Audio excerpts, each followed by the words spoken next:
नमस्कार। आज आपसे महाभारत में कर्ण वध पर पिता सूर्य के मन में उठ रहे सवालों और शिकायतों को आपके साथ साझा कर रहा हूं। साथ में उन सवालों और शिकायतों के जवाब भी होंगे जो माधव ने दिए। इन सवालों और जवाबों को क्रमशः blogspot.com पर मैंने पहले ही आप लोगों के लिए अपलोड कर दिया है।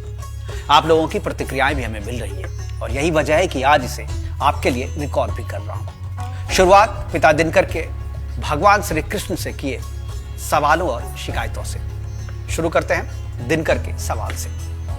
माधव तुम अपराधी हो, राधे के तुम घाती हो। अर्जुन की खातिर माधव तुमने राधे की बलि चढ़ाई है।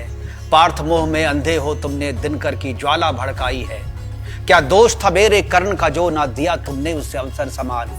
मेरी शपथ उठाते हो मेरे कर्ण पर वाण चलाते हो। माना मेरा कोई मोल नहीं पर अनमोल थे कुंती पुत्र सभी। वह भी तो कुंती पुत्र ही था फिर भी तुमको प्रिय न था। माना अर्जुन तुम्हें प्यारा था पर कर्ण ने क्या बिगाड़ा था। साजिश केवल कर्ण से क्यों, दिनकर का क्यों कुछ मोल नहीं। बिना दोष हरे राधे के प्राण दिया अर्जुन को भी अपयस समान था। अर्जुन का नहीं दोष कोई, वह लड़कर जीतना चाहता था। ये त्रिकालदर्शी माधव तुमको पर हार पार्थ का स्वीकार न था संदेह तुम्हें अर्जुन की वीरता पर रच दिया इसलिए प्रपंच प्रबल। गर नीति पर तुम चले होते ना प्राण राधे के हरे होते। समर से पहले राधे के ना कवच कुंडल छीने होते। छीना पहले कवच बाण फिर छोड़ दिया रण में अनाथ समान। इतने में भी जी नहीं भरा तो दिया सकट धरती में दसा। निहत्थे नंगे सीने पर फिर बेध दिए अर्जुन के बांध। धर्म अधर्म नीति अनीति ये शब्द है सब कूटनीति के। सच तो केवल वह होता है जो वीर रक्त से लिखते हैं। नीति अनीति न समझाओ मुझे, ना धर्म अधर्म की बात करो मुझसे। माधव तुम तो बतलाओ बस, कर्ण की हत्या में धर्म था क्या।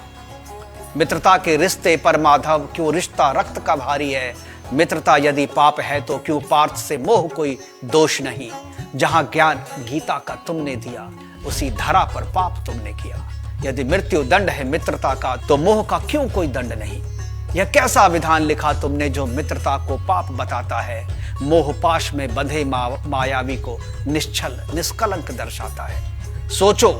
सोचो क्या होता उस क्षण को जो धरा पर उतर आता मैं। पिता के अश्रु ज्वाला से सब भस्म वहीं पर हो जाता। ना बचते पांडव और कौरव, माधव को भी राख में कर देता। ना जानते लोग महाभारत को, ना गीता का ज्ञान समझ पाते। ब्रह्मा का लिखा भी मिट जाता, कुरुक्षेत्र में प्रलय ही हो जाता। राधे के रक्त से सनकर जब मिट्टी कुरुक्षेत्र की धन्य हुई, उससे पहले रणभूमि में तुमने धर्म की चिता जलाई है। जब तुमने ठान लिया ही था तो प्राण कर्ण के जाना ही था। फिर अर्जुन को विजय बनाने को, साजिश को धर्म ठहराने को रच दी लीला लीलने की और रख दी नींव नए युग की। भाई ने भाई को मार दिया, ना बचा रिश्ते में रक्त जरा। माधव तुमको ये न करना था, द्वापर में कलयुग न जीना था। पिता के सामने बेबस बना पुत्र का वध न करना था। कर देते ओट बादल का जरा तो छा जाता अंधेरा क्षण भर को यहां। फिर कर लेते मनमानी तुम, मैं दोष अंधेरे पे मर देता। न लगती कालिक कलंक की तुम्हें, अंधेरे में तुम भी छुप जाते। लिखा जाता इतिहास जब उजाले में तो नाम तुम्हारा मिट जाता। लेकिन इतिहास बदल न सका और नाम तुम्हारा अमिट रहा।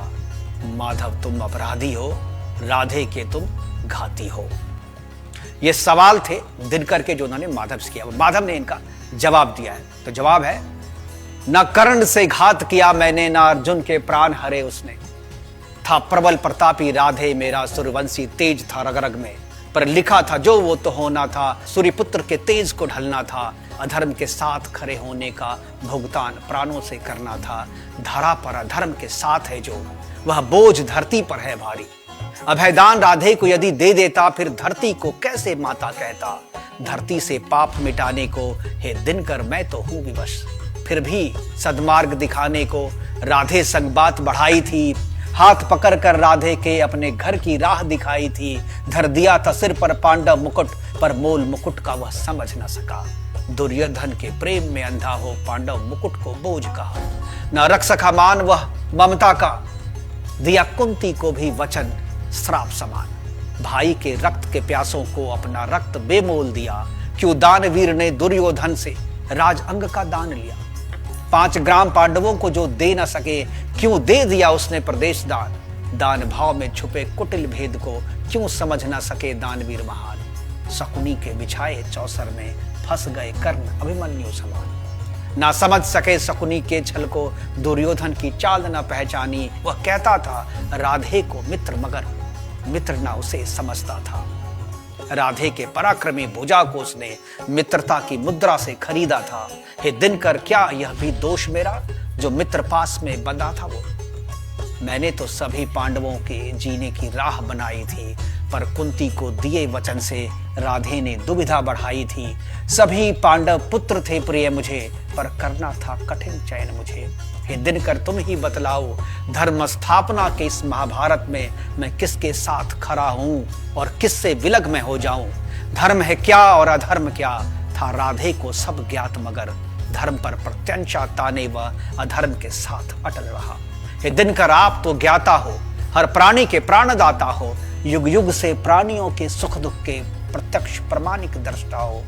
तुम पिता नहीं केवल राधे के, हर जीव में जीवन है तुमसे। शुरू होती हर कहानी तुमसे, तुम में ही अंत हो जाता है। फिर भी बतलाता हूं तुझको, क्यों किया था ना बादल का ओट जरा। यदि ओट बादल का मैं कर देता, तो अंधेरे में अधर्म विजयी होता। दिवा को रात्रि करने का दोष मेघराज के सिर होता। धर्म अधर्म के महाभारत में अन्याय धर्म के साथ होता। राधे के सीने पर दिनकर, फिर भी अर्जुन के बाण चलते। दिनकर के नहीं देखने भर से सृष्टि का लिखा तो मिट ना जाता। बादल के बीच में आने से महाभारत तो नहीं रुक जाता। अर्जुन के हाथों मुक्त होकर राधे ना दिनकर को प्राप्त होते।